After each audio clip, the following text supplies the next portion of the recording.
Welcome to the lecture on tumors of the skull. This is an area that is often not well understood by neurosurgeons, and so this chapter and the slides that accompany it are designed to shed some light on these kind of interesting and yet not well understood lesions, many of them neoplastic. In fact, that is going to be the focus of what we're going to talk about. The key points to understand are that any tumor in the skeleton outside the head can also grow in bone that forms the head. So if you have a tumor in the femur, any tumor type that affects that bone or the humerus or the tibia or the spine for that matter can also occur in the cranium. However, the opposite is not true because some tumors grow in the cranium that will not grow elsewhere. The most common of the benign tumors is the osteoma, typically not requiring a lot of management. It's recognized as such, and you would operate on that for cosmetic reasons mainly rather than for the need to preserve function. The most common of the primary malignant tumors is an osteosarcoma, and these do require significant management that involves multimodality therapy, as we will see. Finally, the most common malignant tumor of the skull overall is not the osteosarcoma, but rather a metastasis to the skull from systemic cancer. Skull mets are very commonly seen in the cancer setting because if it goes to bone elsewhere, it can certainly go to skull. Additional points to make would be that the best way to treat each tumor of the skull is specific to that particular sort, and so you can divide them into benign and malignant tumors. The benign ones often can be watched as long as they have the radiological features that allow you to figure out what they are, and as long as they are not hurting the patient. Sometimes you can't tell and you need to biopsy or to resect as a form of biopsy, but typically the benign ones can be identified through their radiographic signature. The malignant primary tumors typically present with symptoms. They aren't found incidentally, not usually, and they can be treated aggressively, should be treated aggressively with not only resection but also adjuvant therapies that are tailored by the oncologist to the particular tumor type. The metastatic tumors are often multiple and they are often small in the skull. And it's important to remember that a person who's getting systemic chemotherapy, typically, there is no blood skull barrier as there is a blood brain barrier. The drugs that are given systemically will get into the quite well vascularized spaces of the skull, as will the targeted therapies, and so often they are controlled by those adjuvant therapies. You can remove surgically tumors of the skull, but selectively. You don't do that for every single case. You reserve that for the tumors that are growing, and most specifically growing towards the brain rather than away from the brain. Sometimes for cosmetic reasons you may resect one that's bulging outwards, but the typical reason is the tumor that's breached the inner table of the skull and gone to the dura and even perhaps past the dura, and so the worry is that this tumor is going to hurt neurological function.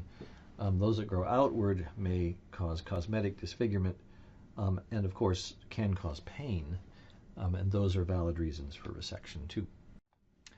The principles of removing a tumor from the skull, well, whichever histology type, basically, number one is you want to do it en bloc if you can, because that gives you the best local control. And it also, by doing en bloc, you may provide a local cure and avoid the need for radiation therapy to be delivered focally.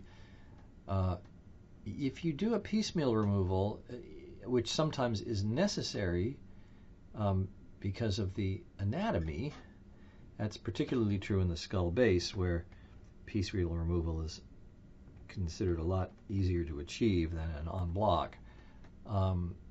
So if you do that, then you may, in fact, need to do adjuvant therapies because of the lack of cleanness of the resection.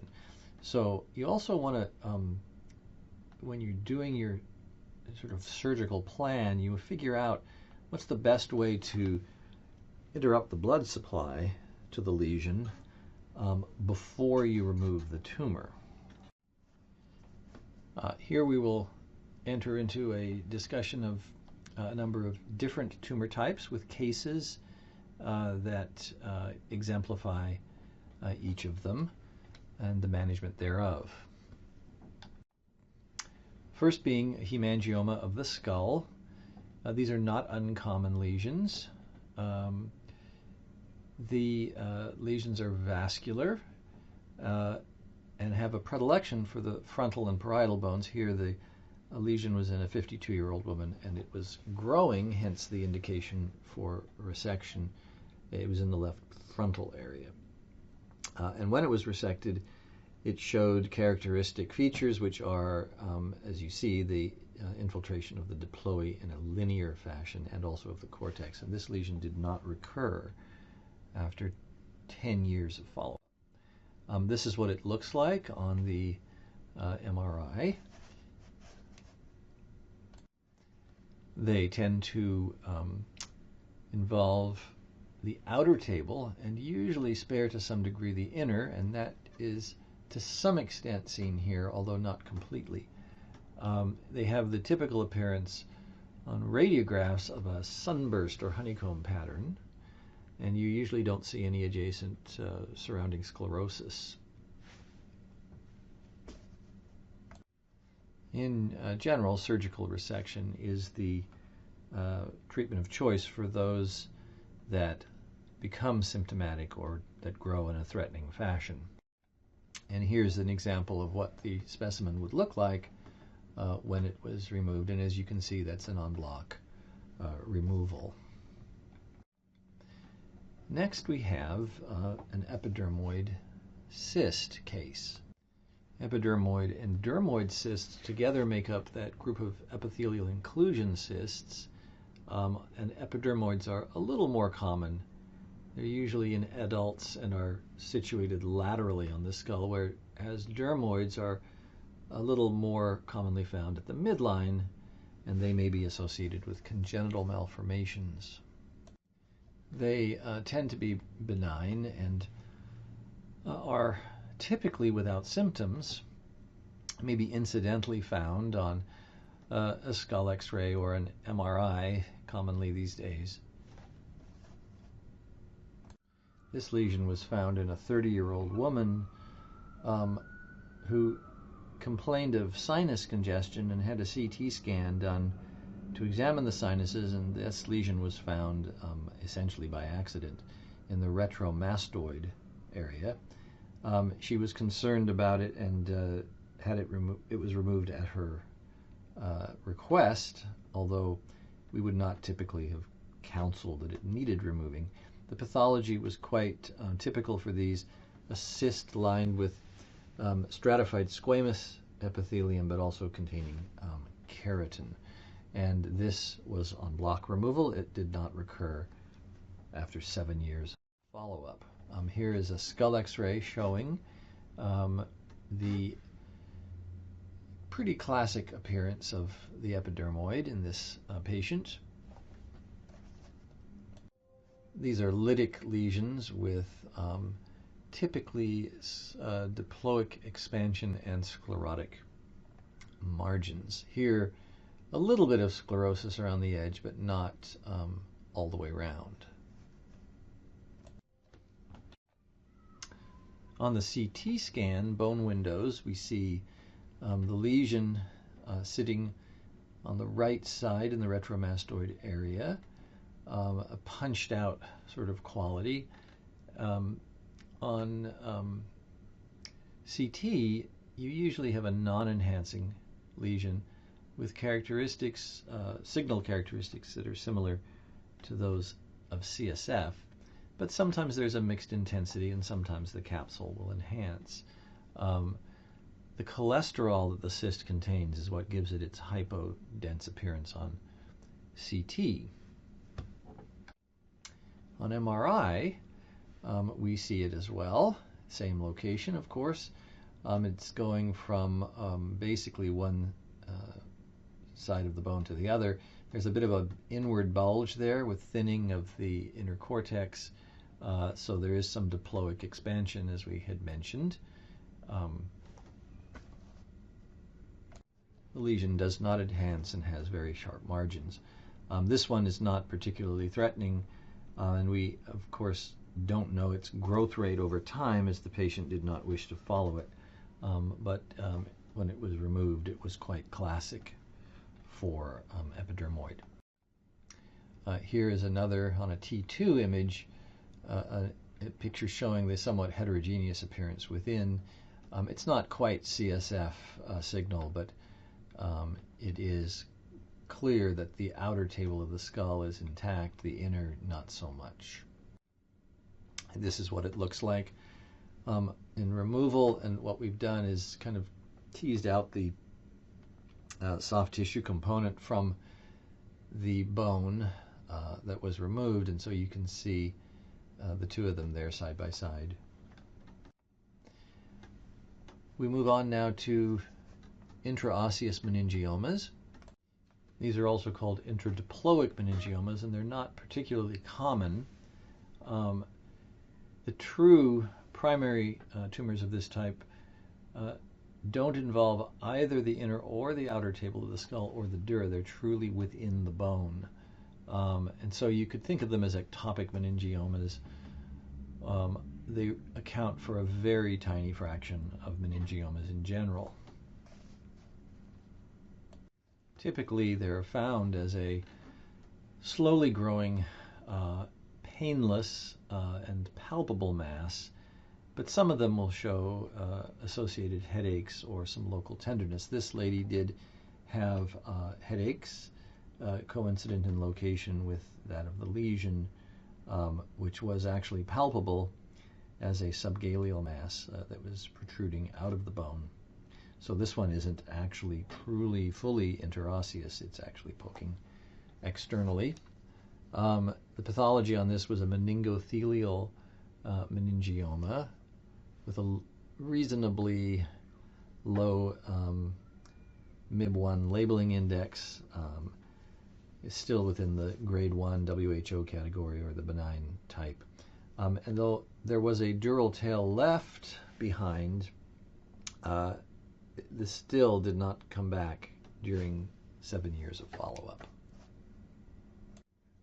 9 out of 10 of these tumors are in fact meningothelial meningiomas, so this is fairly typical for the breed.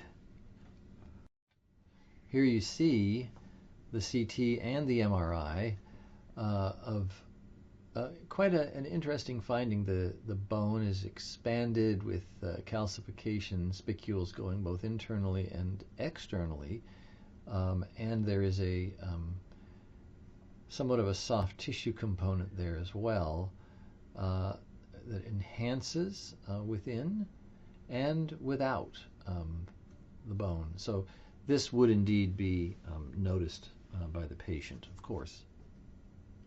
Such tumors are typically hyperostotic, as we see here.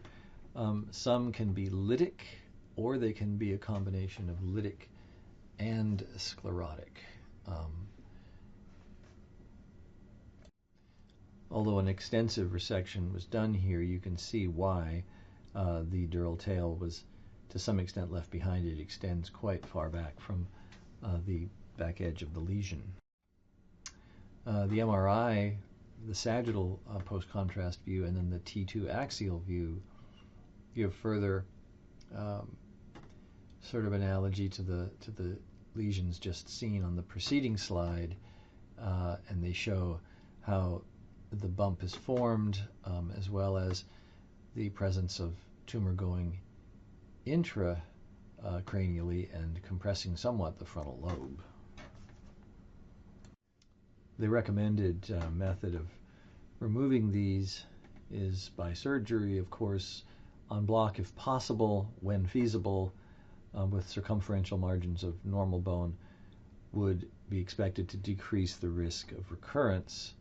An intraosseous meningioma in the skull base is, of course, more difficult to resect in that fashion.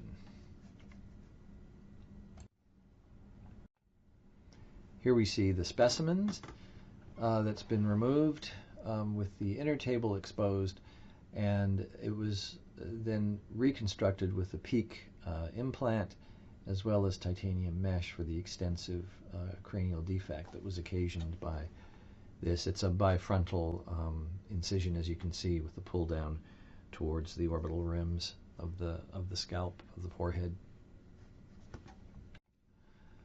We will now next talk about primary osteosarcomas of the skull. As mentioned, these are the most common malignant primary tumors of bone, but they are relatively rare in the skull. Sometimes they arise de novo, but they may come as a result of radiation therapy previously given. They tend to show themselves as painless expansile masses, although the larger ones may cause patients to complain of pain and headaches. And so extensive bony destruction occurs with these lesions, but the dura, the brain, the venous sinuses are typically not involved. The case here is a 28-year-old woman with a palpable mass in her left cranial vault that's been enlarging, and in fact in this case actually caused not only discomfort but a seizure that was generalized. That's not typical. The resection was perforce not a complete one because of the tumor's proximity to the superior sagittal sinus, which meant some had to be left behind, and that was treated with radiosurgery. In this case, it was a Linac-based radiosurgery. And she then went on to develop systemic metastasis from this lesion, this being the primary site. The lung was the site of the met. And then she had decent control with chemotherapy, stability essentially of her metastases over the 16. And here we see the skull with the arrow pointing to the location of the lesion. These tumors can be either osteoblastic, osteolytic, or mixed, and so their appearance on a skull X-ray depends on the relative amounts of each subtype. The osteoblastic lesions are more sclerotic, the osteolytic ones are more radiolucent. You can see this one's a bit sclerotic.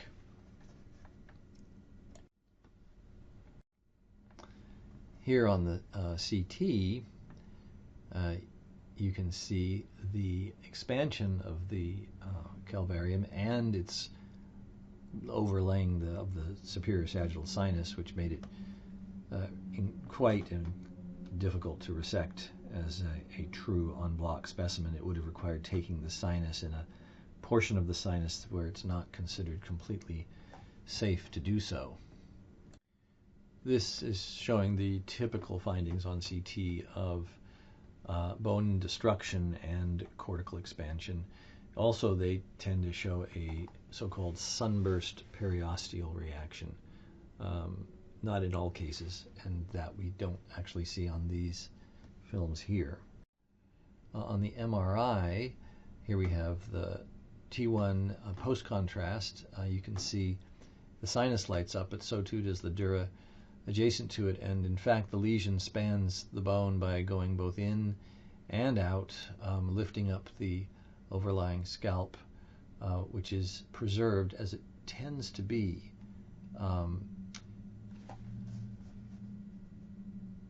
In general, it's good to obtain both CT scans and MRIs when you're dealing with bone lesions such as these.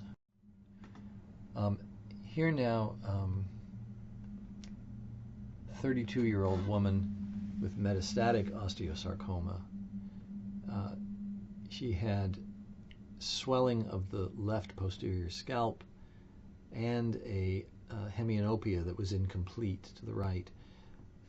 She had an operation for an osteosarcoma metastasis to skull.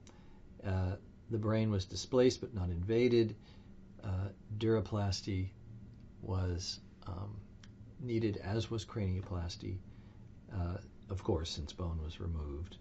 And she went on to further systemic chemotherapy. She got irradiated in the area of skull involvement, and there was actually excellent control locally and no regrowth during the 27 months of overall follow-up. And here we see, again in the parietal area, this one not quite as close to the midline as the previous case. And the bone is thinned and somewhat destroyed in the region of involvement, with here more, more enhanced, more calcified type tumor going in, but there's really actually a fairly substantial lesion pushing in. You can see the shadow of it, and a lesser one coming out, which gives you the externally palpable bump. And here on the MRI, we see this substantial size of the part going in, also that it does go to the sinus in yet an even worse place for sinus resection. And so this lesion would have not been removed in true oncologic fashion because of the sinus. Now we're going to switch gears a bit and go to a different form of metastasis, which is melanoma. Melanoma does sometimes go to the skull. Those with melanoma in the skull often have, in addition, a synchronous metastasis to the brain, to a deeper site, and the treatment varies depending on where the disease is, the clinical findings, and the need to treat as well any intracerebral metastases that may be present. So this 28-year-old woman shown here had a growing mass in the right frontal bone of the skull. It was tender, and she did have synchronous cerebellar metastasis, which was symptomatic with dizziness and loss of balance. The metastasis to the skull unfortunately also involved the temporalis muscle, so there was an external extension. So part of the muscle was resected along with the bone involved and the underlying dura, and so duroplasty and cranioplasty were thus needed. The cerebellar metastasis was resected in the same session through a posterior fossa craniotomy, and this patient lived for over 2 years with systemic therapy and did not recur in the skull, but did have multiple new brain metastases, melanomas being a notorious tumor type for having a neurotrophic sort of spread. Here we see this man. He's 67, and that's the patient we were just talking about. The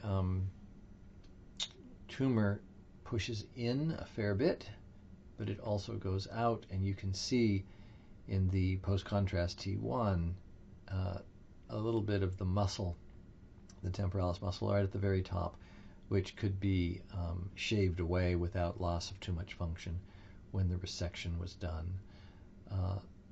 There is some compression of the brain, but it does not look invasive.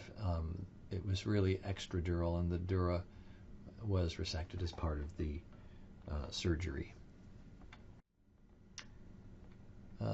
There we have the showing of skull met plus additional brain mets found on restaging, done routinely. So this was not actually symptomatic.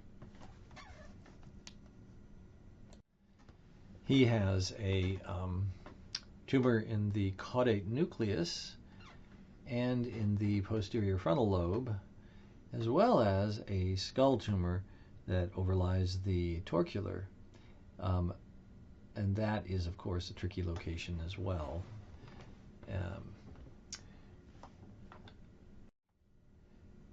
So we have here another case, which is showing removal en bloc of adenocarcinoma of the lung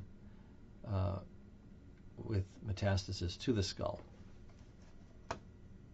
In essence, this was resected by a sequential devascularization and detachment of the various anatomical layers to which it was attached. So here we see the planning of the scalp incision.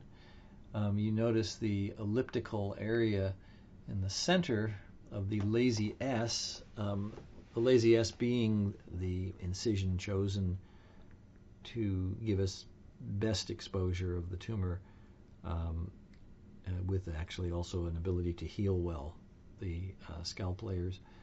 That ellipse is the scar from a previous biopsy, and we wanted to excise that area because of the need to eliminate any possible seeding from the tumor being dragged through that area at the time of the biopsy. Here we see the scalp open. We've got our Wheatlander retractors pulling apart the lazy S. The elliptical excision has already been done. And now we see the dome of the tumor visible. And we have marked out the proposed craniectomy to encompass the entire tumor plus margins. The width of the margin on the medial side is less, as you can see, because of the desire to essentially avoid injury to the venous sinus present close by.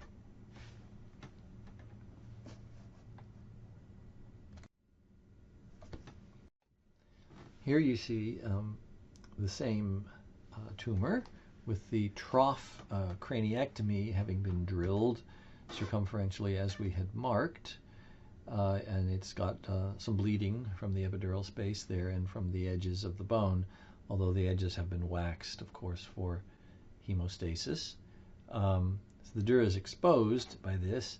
Thus, we can cut that dura in a circumferential fashion.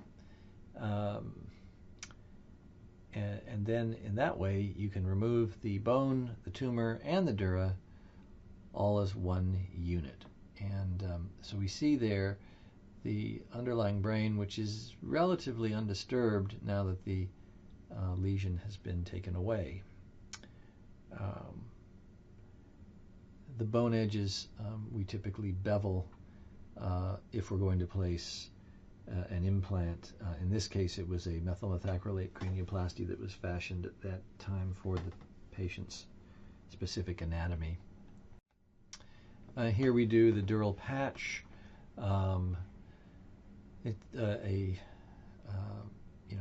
sewn in a watertight fashion, gel foam around the edges for hemostasis, and this patient has not lost much blood.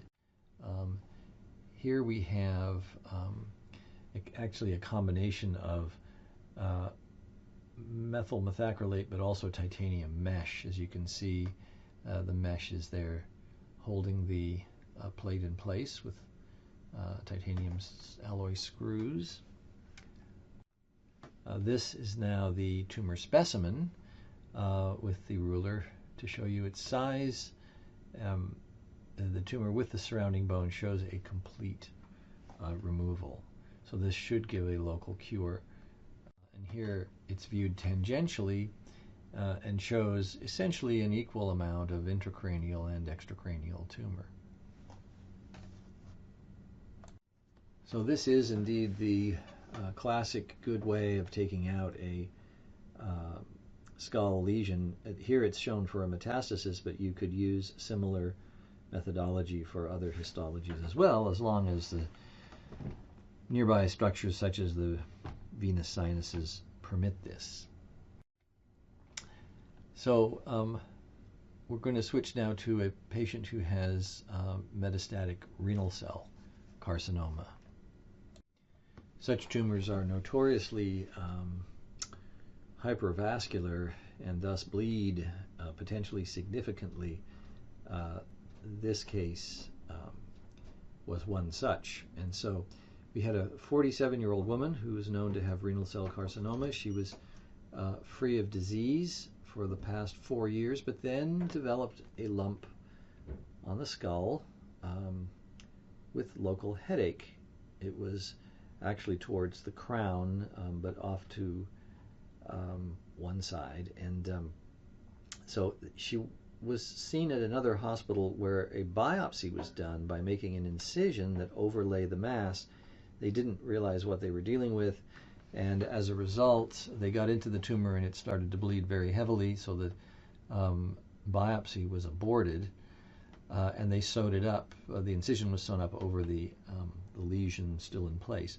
So the tumor then grew, as one might expect, further, and as it did so, it split the incision open because it was right over the dome of the tumor. So you had an open incision with tumor poking through it. Unfortunately, this tumor, being somewhat close on its medial side to the superior sagittal sinus, did invade the sinus. Most of it, though, was in the calvarium and the subgaleal space.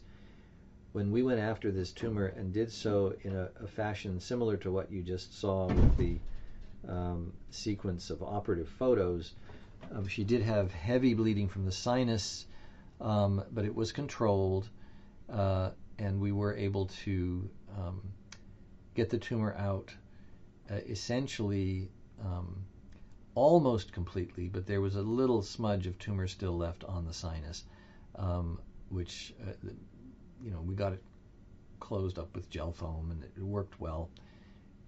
She had a duroplasty and a cranioplasty, as would be typical, and then got radiosurgery to the specific focus on the sinus that remained, and continued on with some systemic chemotherapy. She did not recur over 8 years of follow-up. Her systemic tumor was also well controlled, so this was actually something of a triumphant case, despite the somewhat heavy blood loss that she suffered, not only in the biopsy, but in the actual resection attempt.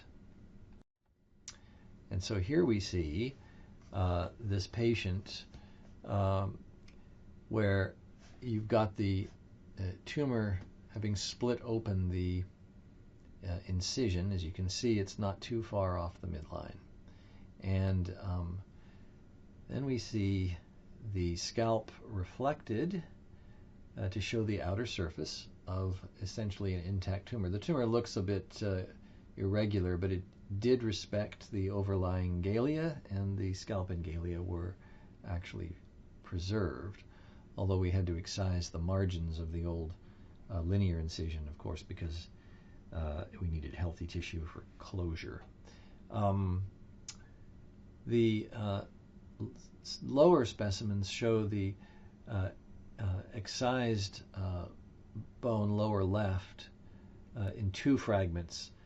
The two fragments were because it straddled the sagittal sinus, and so that's the part that required separate bone flaps to either side. This was not an easy one. On the lower right, you see the inner table of the skull, and it shows large vascular channels that honeycomb through the tumor. So this patient did retain intact neurological function, and ultimately after 9 years further, she succumbed to metastatic disease. So this is, many patients with systemic cancer and mets to the skull ultimately will die of their disease, but you can gain good local control with these strategies. Now we'd like to talk about multiple myeloma. These are neoplasms of monoclonal plasma cells, and the plasmacytoma is the solitary lesion that sort of gets things started. When it's in the disseminated form, it's a multiple myeloma, which is, of course, a malignant disease and potentially a fatal one. Usually this happens in older patients, typically starting in the late 50s, 60 years old. This patient was 82, and she presented with a headache and a lytic lesion in the skull vault, and was not known at the time to have myeloma. She did have suspicion of this on the part of the treating physicians, and so they did a serum electrophoresis that showed a gammopathy of monoclonal type, so that basically supports the diagnosis. And then a bone scan appropriately was done that showed multiple areas of bone involvement outside the skull. The lesion was chosen on the skull as a straightforward one for biopsy to prove the disease, as diagnosis was correct, and so she ended up with a duroplasty and a cranioplasty, as with the other cases we've been talking about. Her headaches got better. She lived for an additional 18 months on palliative treatment, which essentially reflects her age as much as anything else.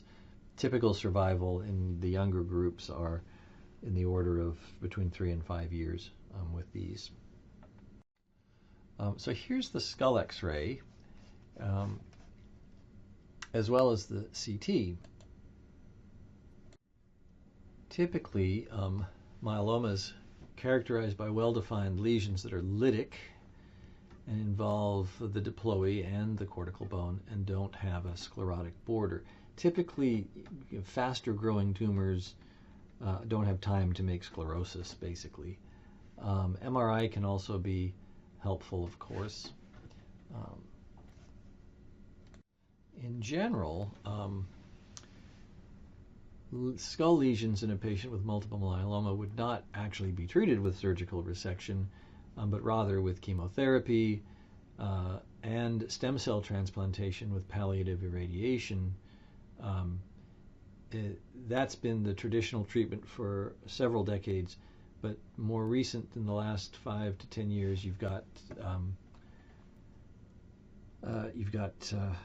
the more molecularly based therapeutic approaches, and so typically they get treated with drugs like bortezomib, lenalidomide, and also dexamethasone, since they do respond to that, and then they get a stem cell transplantation followed by further maintenance therapy using the targeted agents.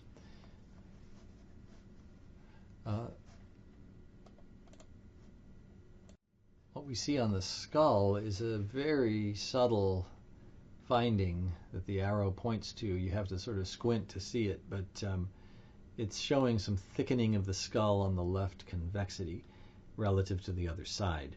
The axial post-contrast CT, you can see there showing an epidural mass that, as you can see here, that's the excised piece, and it's actually kind of nice to see it compared in the lower panel E there, compared to the concomitant radiograph, and you can see the speculation. And then there on the right-hand side of the slide is the dura with tumor after it was separated from the overlying bone. It shows that the tumor truly was extradural and not extending within.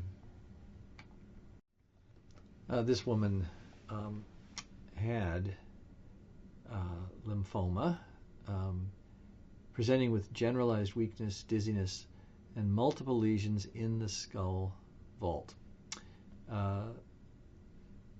she had the electrophoresis, the bone scan showing multiple extracranial areas, and a lesional curettage was done of the skull lesion for much the same reason as with the previous case, mainly because it was an easy access. And this did give the diagnosis of a large cell B-cell lymphoma, led to treatment, and she died 5 years later of lymphoma. Here we see the lesions, which are actually fairly impressive. The lateral skull X-ray shows multiple punched out lesions which are lytic in nature. They do not have any sclerotic border. So remember again, lack of sclerosis usually indicates something that's growing a bit faster, that has more of a malignant quality to it.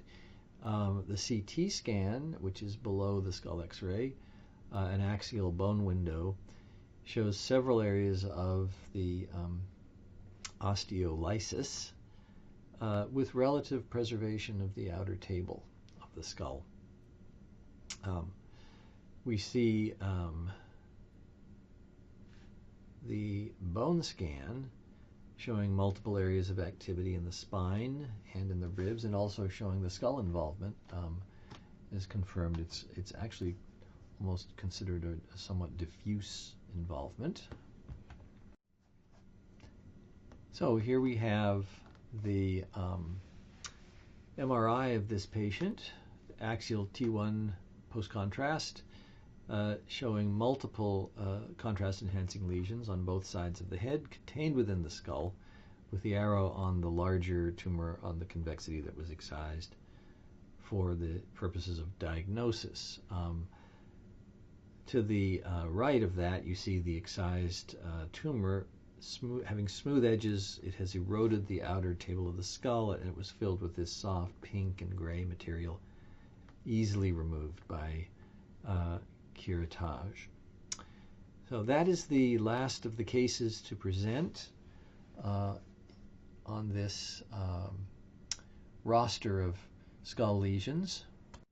So in summary, essentially tumors of the skull make up a fairly small part of neurosurgical practice, but from time to time you will be called upon to deal with them.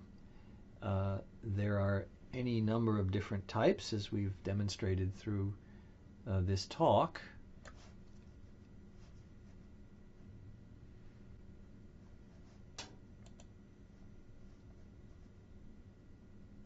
The lesions can be primary neoplastic, secondary neoplastic, or even non-neoplastic. And in the chapter, we summarize in much more detail the biological underpinnings of the different lesions, the ancillary treatments, the histologies, but the fundamental clinical features are the critical ones, and in particular, the critical part of this talk is the part that shows the en bloc resection of a tumor, the methodology for how you achieve that. And that is the ideal way to take out